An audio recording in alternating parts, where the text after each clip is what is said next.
ഒരു കുക്കറിൽ 1 കപ്പ് പച്ചരിയും 4 കപ്പ് വെള്ളവും ചേർത്ത് നന്നായി ഇളക്കി കുക്കർ അടച്ചു വെച്ച് ഒരു വിസിൽ വരുന്നത് വരെ വേവിക്കുക. ആ സമയം 1/2 കിലോ ശർക്കര ഉരുക്കിയെടുക്കാം. അതിലേക്ക് 1/2 കപ്പ് വെള്ളം ചേർത്ത് മീഡിയം തീയിൽ നന്നായി ഇളക്കി ശർക്കര ഉരുക്കി മാറ്റിവെക്കുക. കുക്കറിൽ ആവി പോയി കഴിയുമ്പോൾ വെന്ത ചോറിനെ പായസം വെക്കുന്ന പാത്രത്തിലേക്ക് മാറ്റി നന്നായി ഉടയ്ക്കുക. അതിനുശേഷം അരിപ്പയിലൂടെ ശർക്കര പാനി ഒഴിച്ച് 15 മിനിറ്റ് നന്നായി ഇളക്കി യോജിപ്പിക്കുക.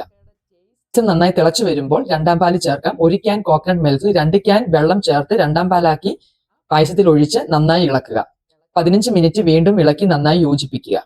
അതിനുശേഷം 1 ടേബിൾ സ്പൂൺ നെയ്യ് ചേർത്ത് 1 ക്യാൻ കോക്കനട്ട് മിൽക്ക് വെള്ളം ചേർക്കാതെ ഒന്നാം പാലായി ചേർത്ത് നന്നായി ഇളക്കുക.